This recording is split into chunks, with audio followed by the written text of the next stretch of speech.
across the continent. Two elections just happened, and the people already know the result. Tanzania and the Cameroon, two nations, one betrayal. This is the story of Africa managed democracy, where the ballots are counted before they're cast. If you stand for truth over propaganda, hit subscribe, hit like, and share this now, because this is the kind of stories the mainstream media will not tell you. Here's the playbook of power. In Tanzania, President Samia Hassan stand on the stage of silence. Opposition leader jailed, others bar and protest answer with curfew and tear gas. In Cameroon, Paul Biya, 92 years old, ruling since 1982, claimed another victory through violence, fear, soldier patrolling cities as citizens chant, Biya must go. Both leaders use the same manual: control the ballot, muzzle the press, weaponize the police, and call it stability. But Africans aren't fooled anymore. From Dar es Salaam to Yoruba, people see the same game with different flags. Please pause right now, drop a comment, say where you're listening from, because unity starts with awareness. Salunu sell herself as a modern reformer, the calm, the motherly face of power, but behind that calm, the opposition is erased. Tanzania election looked peaceful only because the resistance was locked away. Paul Biya, the exact opposite image, an aging ruler hiding behind generals, keep power by fatigue and force. Two faces, same structure. The West praises both for stability and look the other way. France scold beer when or only when the violence become visible. That's hypocrisy. Africa lives with. That's a hypocrisy Africa lives with.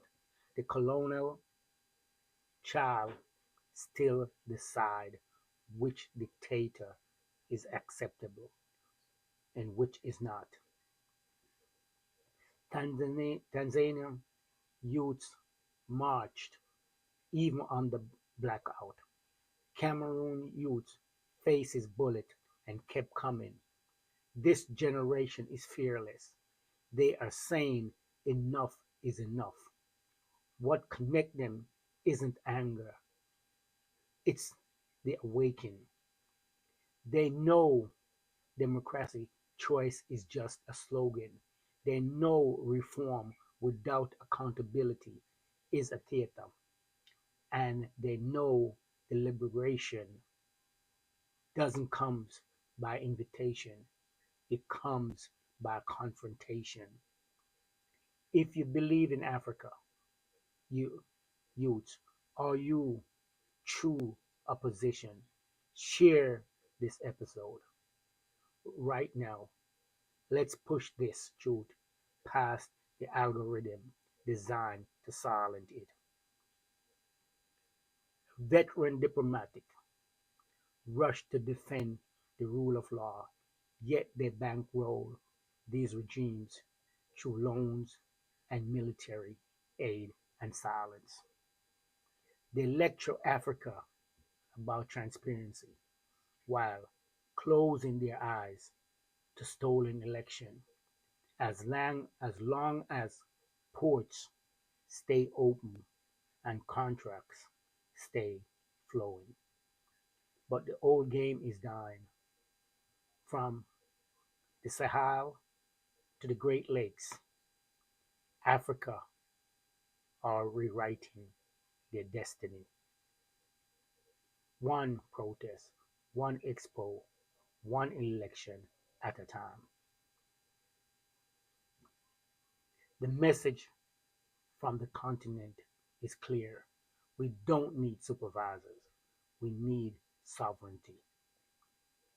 Tanzania and Cameroon are two mirrors showing one reflection. Power afraid of accountability. But every regime that fears its people is already fallen. History has proven dictator fades, but the people remain. From Sankara to Traore to Lumumba to Malema, Africa's new generation is uniting across borders. The silence of the past is gone, and the drum of the truth is rising. Subscribe to West Best Media, where we speak power to power and truth to the empire. Comments Africa rising below if you stand for the real democracy, not stage managed election. Follow us on YouTube, TikTok, and other media because the revolution isn't televised, it's streaming. My people, Africa and Africans need to unite. We need to stand up. We need to be accountable, and our leaders need to be accountable too. Our leaders need to serve each people, not foreign entities and foreign leaders. It has been going on for too long. We, as the now generation, has to stand up and put a stop to this. Again, I ask you, if you believe in Africa, if you want Africa to rise up, please like, share, and subscribe. Spread the word. Spread the fire so we all can be connected, speak in one voice, one destiny, one people. We might be spread all over the world, not by choice, but by force. But coming together is by choice, and that's what we're choosing. We might speak different language because of our colonizers, but we believe in one Africa, one destiny, and one people. I want to see a better Africa for my children and my children's children. I want to visit Africa. I've been trying to and figuring out ways how to make more money so I can visit Africa before I leave this earth. Again, my people, let's stand together and let's spread the fire. Let's start the communication with each other. Spread ideas how we can make Africa great. Because once Africa is united, the entire African people across this world will unite. Because we'll have a strong homeland. For now, that's it. This is West Plus Media. Again, my name is Neville Philpotts. Please subscribe, like, and share. And by all means, leave me a comment because I read them so we can share ideas. Thank you and have a blessed day.